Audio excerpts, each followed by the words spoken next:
They thought they ended it, walked away like the chapter was closed, the door locked behind them, and you'd just sit there, stuck in the echo of their absence. What they didn't expect was silence.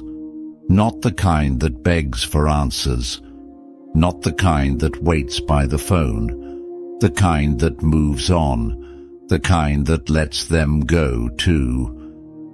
See, most people believe leaving gives them the upper hand, that they're the ones deciding the ending. But here's where the Stoic mindset flips the whole story. You don't need anyone else's permission to move forward.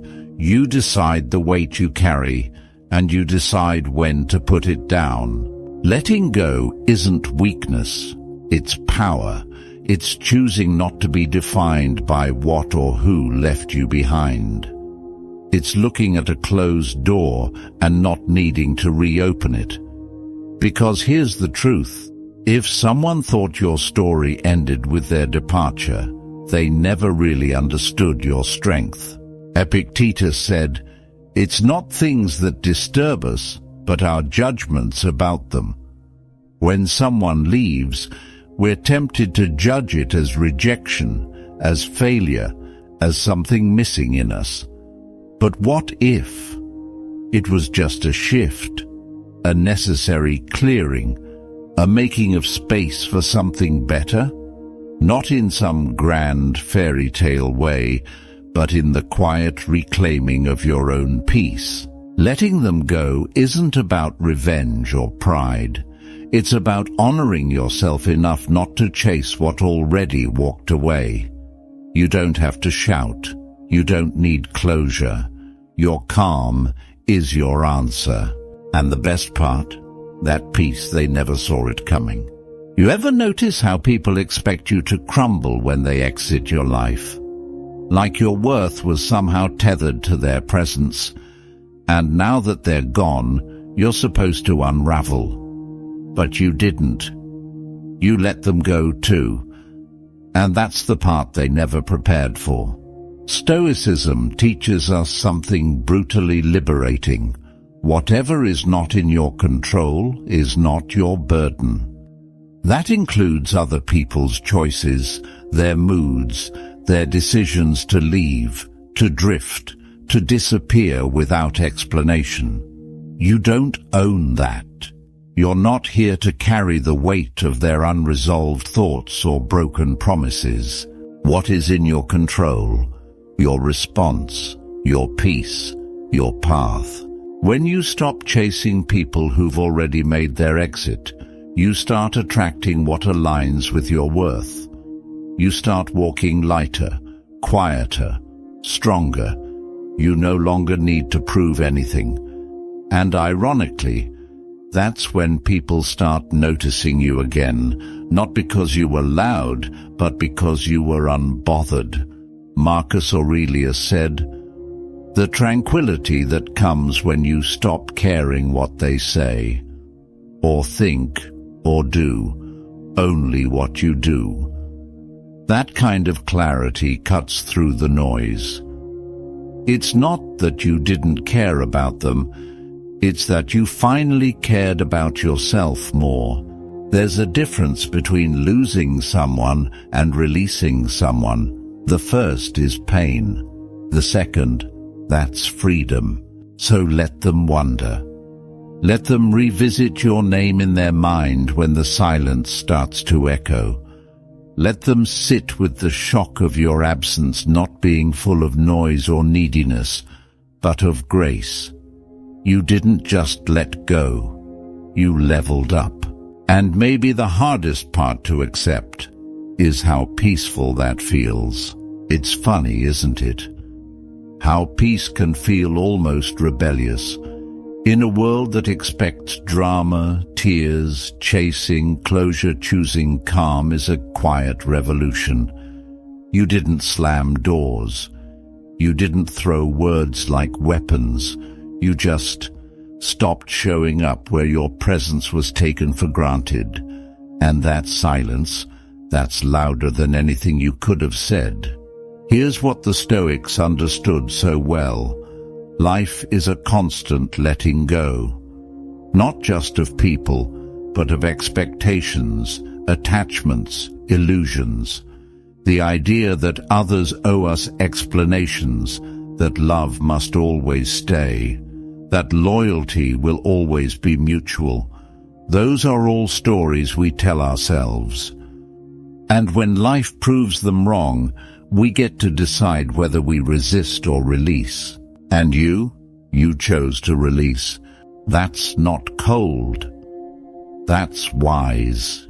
That's strength in its purest form, deciding your peace matters more than your pride, more than being right, more than getting the last word. Because sometimes the most powerful move isn't fighting for a spot in someone's life. It's realizing you don't need to be in every room you once had access to. You outgrew that space. You grew past the version of you that needed their validation. And now, you don't carry bitterness, just lessons. You don't carry what left, just clarity. Seneca once wrote, "He is most powerful who has power over himself." And that's where you are now, quietly powerful. Not because they left, but because you learned to let go without losing yourself. And the truth is, while they may look back with confusion, regret, or even curiosity, you'll look forward, because this piece, this new chapter, it's got your name written all over it. There comes a moment, usually after the storm, when everything's quiet, when you realize you didn't just survive their absence, you thrived in it. It sneaks up on you. One day, you wake up and their name doesn't sting. Their memory doesn't twist your stomach. You walk past the places you once avoided, laugh at things again, breathe deeper, and you think, I didn't even notice the shift, but I'm not in pain anymore. That's the beauty of truly letting go. It's not a big announcement. It's not some triumphant explosion. It's soft, subtle. It's healing happening underneath the surface until it becomes the new normal. Stoicism doesn't teach you to stop feeling. It teaches you not to be ruled by those feelings. To observe them, honor them, and then choose your response with intention. Because here's the truth most don't talk about. Sometimes people leave and you realize they were never meant to stay. Not because you weren't enough, but because their role in your life was already complete. Their part of the story ended, even if you didn't get the closure you thought you needed. That's okay. You gave yourself what they couldn't: understanding, space, forgiveness. And now, you're different. Not harder, not colder, just wiser. You learned not to beg for answers, not to perform for affection, not to shrink to keep someone else comfortable. You've outgrown the need to prove your worth. And what a peaceful place that is, to stand in your own light, no longer reaching backward. You let go, not just of them, but of the version of you who thought you needed them. And honestly, that's the kind of freedom they'll never understand.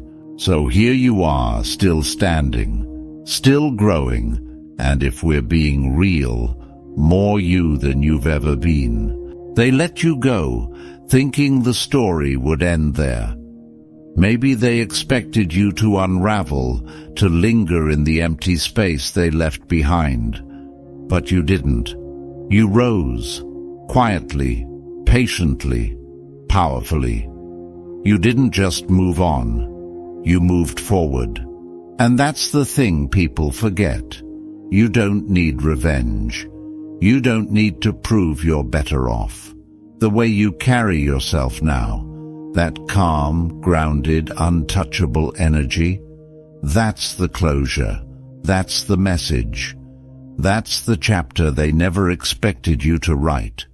The Stoics taught us not to waste energy on what we can't control, but more importantly, they taught us to reclaim that energy, to redirect it towards something better, toward purpose, toward presence, toward peace. And you did just that. You turned the ending into a beginning, because at the end of the day, this journey, it's yours, not theirs, not defined by who stayed or who left, not bound to anyone else's timeline or expectations. You let them go, not with bitterness, but with grace. And in doing so, you finally saw what they couldn't, your own strength. So don't look back. Don't wait for them to understand. Just keep building, keep healing, keep showing up for yourself. The kind of peace you've earned, that's rare. And the person you've become, that's someone worth staying for. Not for them, for you.